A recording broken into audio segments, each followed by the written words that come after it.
মাহমুদুল্লাহ রিয়াদ নামটা বলার সাথে সাথে যে দৃশ্যটা চোখের সামনে ভেসে ওঠে সেটা হলো মাহমুদুল্লাহ রিয়াদ একটা ফ্লাইং কিস ছুড়ে দিচ্ছেন দর্শকদের দিকে। 2015-র ঘটনা, অ্যাডিলেইড ওভালে মাহমুদুল্লাহ রিয়াদের শেকি এক সেঞ্চুরি, যে সেঞ্চুরিতে বিশ্বকাপ থেকে ছিটকে গেল ইংল্যান্ড এবং বাংলাদেশ জায়গা করে নেয় সেই বিশ্বকাপের কোয়ার্টার ফাইনালে।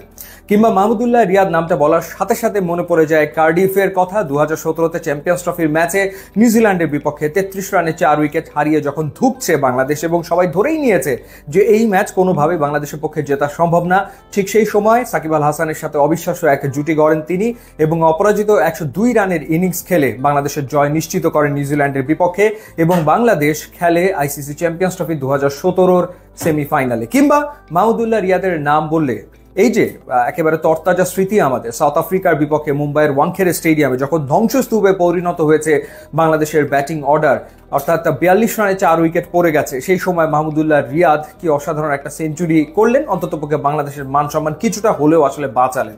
এবং এই তিনটা সেঞ্চুরি মাঠে বসে দেখার সৌভাগ্য আসলে হয়েছিল, চোখের সামনে এখনো আসলে সেই ইনিংসগুলো ভাসে। মাহমুদুল্লাহ রিয়াদ অবসরের সিদ্ধান্ত নিয়েছেন আন্তর্জাতিক ক্রিকেট থেকে এবং বর্ণাঢ্য এক ক্যারিয়ার নিশ্চিতভাবেই তার। টেস্টে 2914 রান, ওয়ানডেতে 5689 রান, টি-20-তে 2444 রান, সব মিলিয়ে প্রায় 3 ফরম্যাট মিলিয়ে প্রায় 10,000-এর মতো তার রান এবং ওয়ানডেতে 4টা সেঞ্চুরি, টেস্টে তার সেঞ্চুরির সংখ্যা হচ্ছে 5টা। তো মাহমুদুল্লাহ রিয়াদ আন্তর্জাতিক ক্রিকেটকে বিদায় বললেন এবং বলাটা আসলে স্বাভাবিক, কারণ এরকম একটা আলোচনা ছিলই। মজার ব্যাপার হচ্ছে যে এমন একটা সময় মাহমুদুল্লাহ রিয়াদ বিদায় বললেন আন্তর্জাতিক ক্রিকেটকে, আপনি ভুলে গেলে চলবে না যে গত বছরও ওয়ানডে ফরম্যাটে বাংলাদেশের পক্ষে সবচেয়ে বেশি রান করা ব্যাটসম্যানের নাম হচ্ছে মাহমুদুল্লাহ রিয়াদ। এই গত বছরে সবচেয়ে বেশি রান তিনিই করেছেন। ওয়েস্ট ইন্ডিজের বিপক্ষে যে ওয়ানডে সিরিজ বাংলাদেশ হেরেছে 3-0-তে, সেই সিরিজেও 3 ম্যাচে 3 ইনিংসেই অসাধারণ ব্যাটিং করেছেন। তার আগে আফগানিস্তানের বিপক্ষেও তিনি দুর্দান্ত একটা ইনিংস খেলেছেন, সেটাও সেঞ্চুরি আসলে হতেই পারতো।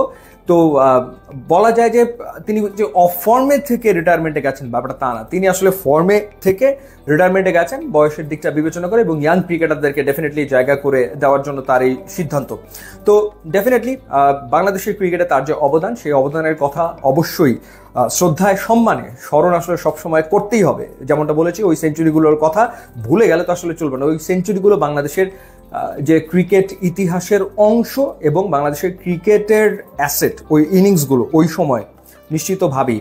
তো মাঠ থেকে অবসরের কথা আমরা শুনছিলাম, কিন্তু সেই সুযোগটা বোধহয় তিনি নিজেই আর চাইছেন না, এই কারণেই তিনি অবসরের সিদ্ধান্ত আসলে নিয়ে ফেলেছেন। সেন্ট্রাল কন্ট্রাক্টে তাকে রাখা হয়েছিল, তিনি বলেছিলেন যে সেই সেন্ট্রাল কন্ট্রাক্টে তাকে আর না রাখার জন্য তখনই বোঝা যাচ্ছিল যে একটা সিদ্ধান্ত তিনি আসলে নিতে চলেছেন এবং সেই সিদ্ধান্ত তিনি আসলে নিয়ে ফেলেছেন। এবং ডেফিনেটলি মানে একটা সময় পরে তো জায়গাটা ছাড়তে হবে এবং নতুন ক্রিকেটাররা উঠে আসবে, তারা সেই জায়গাটা আসলে নেবে। বাট সাইলেন্ট কিলার, বাংলাদেশের সাইলেন্ট কিলার মাহমুদুল্লাহ রিয়াদই আসলে থাকবেন। সো নতুন যারা আসবেন ডেফিনেটলি তাদের কাছ থেকে প্রত্যাশা অনেক থাকবে। বাট মাহমুদুল্লাহ রিয়াদ, তার নামটা যখন উচ্চারিত হবে তখন ওই ইনিংসগুলোর কথা নিশ্চয়ই আমাদের চোখের সামনে ভাসবে। এবং দলের স্বার্থে সবসময় আসলে খেলেছেন, চাইলে উপরের দিকে ব্যাট করতে পারতেন, যে কথাটা মাশরাফি বলেছিলেন যে উপরের দিকে ব্যাট করলে তার স্ট্যাট আসলে আরও অনেক বেশি সমৃদ্ধ হয়তো বা হতো। তো দেখা যাক পরবর্তী সময় মাহমুদুল্লাহ রিয়াদ ক্রিকেটের সাথে ঠিক কোন রোলে সম্পৃক্ত থাকেন, তবে আমরা আশা করি নিশ্চয়ই তিনি বাংলাদেশের ক্রিকেটের সাথে থাকবেন, বাংলাদেশের ক্রিকেটকে সামনে এগিয়ে নিতে অবদান রাখবেন।